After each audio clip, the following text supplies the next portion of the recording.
welcome to the Red Room. On this video, we are going to talk about fear rules for Darker.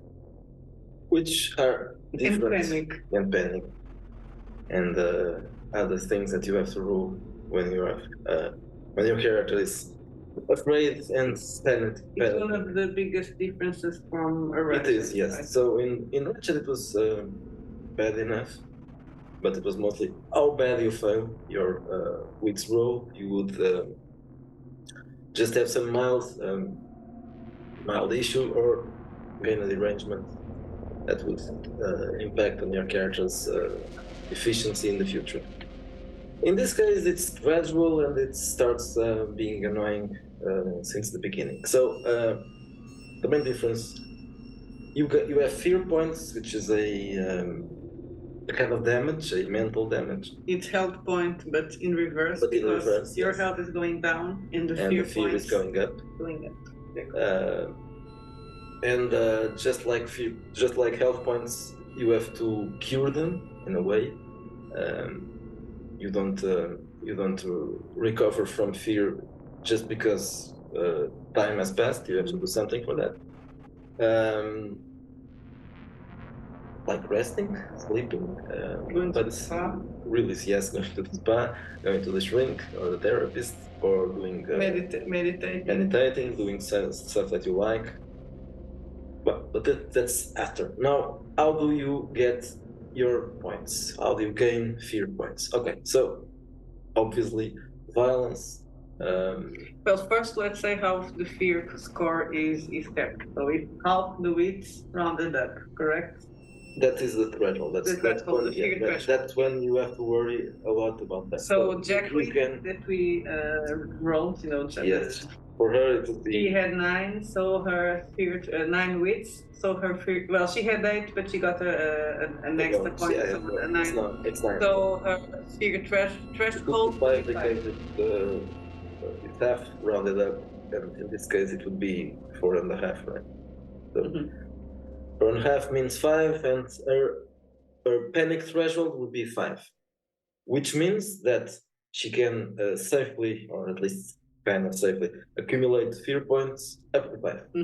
When it reaches 5, she will have to do panic rolls. Now let's explain that in detail. Okay, so when you start, you are expected to have 0 fear points.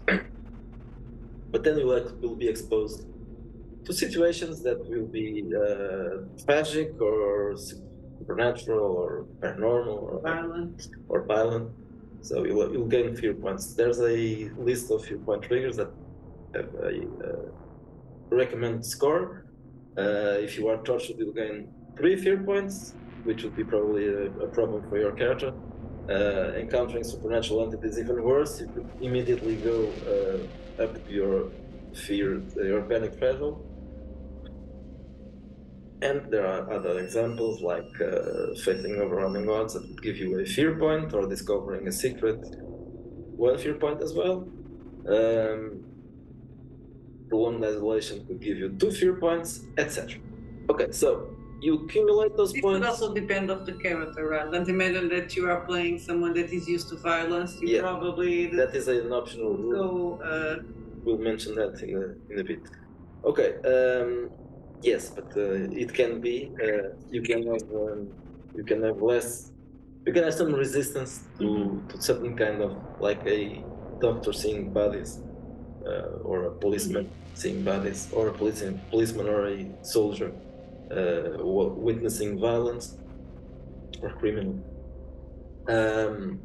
or an homicidal maniac. Yes. Killing people. In that case, you would not necessarily not roll for that because you're doing something that you want. But it's something that you have to decide specifically for a character. If you are playing an homicidal maniac, obviously killing other people would not make him fearful or lose his nerve. At least not if he's planning to do it. Okay, so when you get fear points that exceed or at least meet your threshold, you will have to start rolling panic rolls. You roll 1 when you exceed or meet your threshold, and you will roll every time you gain fear points from then on. which means that it can be it will be frequent. Yes, because if you got it, well, let's imagine it's in the middle of an action, or you cannot decide, oh, now I need to go to the shrink. If it's in the middle of a violent scene yes, an encounter with the supernatural, so you can be accumulating them in a short period of time. Yeah, so you can go insane in an hour. Depends what's happened. Okay, so what is a panic roll? You roll 1d20 as usual. You apply your wit modifier. You apply any circumstantial modifiers. These are basically anything that you can apply at the time, and the current fear points. You subtract them from this roll. So the more fear points you have, the more likely it will be for you to fail a panic roll, which is obvious.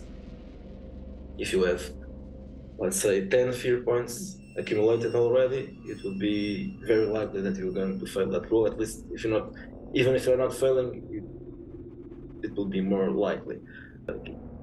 Okay, depending on your result, on the score you have from this die, and so you roll a d20, you apply your modifiers, and then what you get from that result is what happens. So if your final score is 1 or less, that means insanity. Mm-hmm. So you are paralyzed with fear and also gain a derangement. Yes, I'm remembering that in the Game of Pain, my character had actually a 0. The 2 times that I had to roll. Yeah. And then you start having less problems. So you have panic, and then flight, and then frozen. So these are less impacting. If you have 20 or more, you become 21 or more. You are 21 or more means you had a very good roll. Yes. And you not only managed not to be afraid, but you also gain a +1 bonus to the next action. Managing fear is how you recuperate from your panic threshold, and you lose fear points. So comforting words from someone else. If the person can also use an influence skill to calm the character. Resting in a safe environment, engaging in routines, or professional help. Yes. Temporary buffs for fear points. Yeah, this is benefits that you can choose if you want to make the character more competent when he is afraid. So, for example, the adrenaline surge will give you a +1 bonus to physical actions, up to a maximum of 3. For every 2 fear points beyond the panic. You can go with a bang before you die. Yeah, so you get more physically apt if you are already very stressed. And heightened senses is another option. For every 3 fear points beyond the threshold, you get 1 +1 to perception-based checks.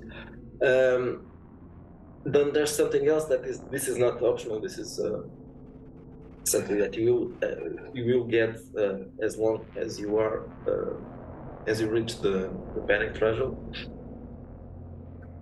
You get into an heightened state that gives you a temporary boost. That means you can reroll